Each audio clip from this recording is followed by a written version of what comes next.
Hello, my name is McKenna Jablonski, and I will be giving a presentation on the artwork titled Dogs Playing Poker. Now, although commonly known as Dogs Playing Poker, its formal title is actually Waterloo, and it was created by Cassius Marcellus Coolidge. Now, Coolidge was born in September of 1844 in a small town of Antwerp, New York. He was born to Nathan and Martha Coolidge and was the youngest of four. His family owned a very successful farm in their small town, and he also had a variety of careers while growing up. For example, he owned a few pharmaceutical stores, he created a failed newspaper, he worked as a handyman, and he also worked on his family's farm for a little bit. Now, Coolidge doesn't have much of a formal art background. He had a few formal lessons from a portrait painter, but that's only because his friend talked him into doing so.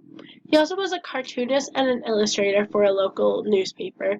He also worked as a speed cartoonist, drawing portraits in a very short amount of time in front of large crowds.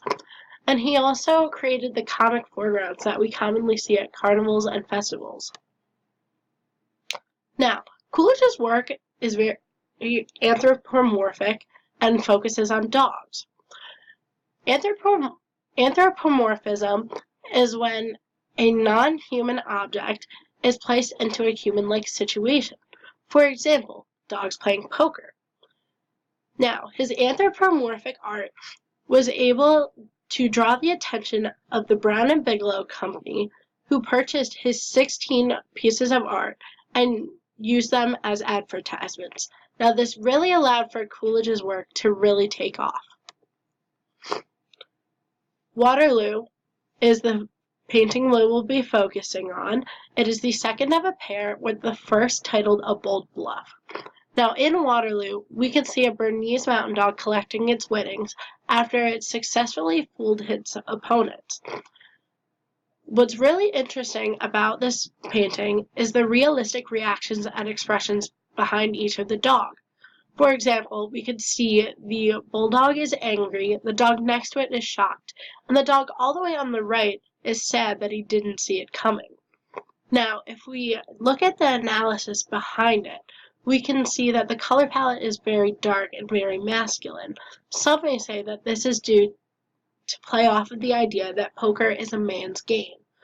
Now, if we look at the spotlight, it draws attention to the dogs, and the circular table also draws attention to the playing cards. And if we look at the highest dog on the right, its eyes are pointing directly to the Bernese Mountain Dog, who that, along with the cards, is the focus of the artwork. Now, Coolidge is not the first person to depict canines in art. Dogs have been in art throughout history. For example, the very first painting depicting canines was created about 8,000 years ago, and it was a rock painting, as we can see.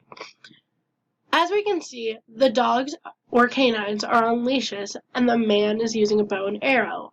This could be because the dogs are domesticated and being used for hunting.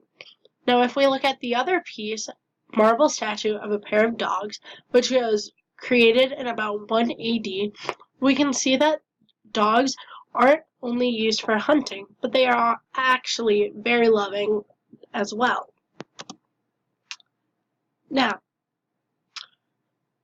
thanks to Coolidge, many new artists were able to be on the rise. For example, Jeff Koons created a very large statue of a dog titled Balloon Dog. Although not realistic, it still depicts canines and the idea of them. Another artist is Iris Scott, who creates finger paintings of dogs, and she chose dogs as a topic because, one, she loves them, and two, they're very good for movement, especially when they shake. Now, she created a collection titled Shaken Dogs, which consists of many artwork depicting man's best friend. Now, due to the world's newfound love of canines, although they have been man's best friend, social media and current culture has increased the love and respect of them. And this gave rise to new careers, such as pet photography, where families could hang portraits or photos of their canines or dogs in their homes.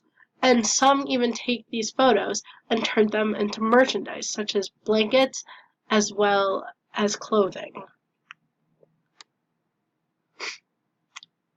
As we can tell, Cassius Marcellus Coolidge had influence on the art world when it comes to canines, and his anthropomorphic ideas allowed for a comedic point of view towards these dogs.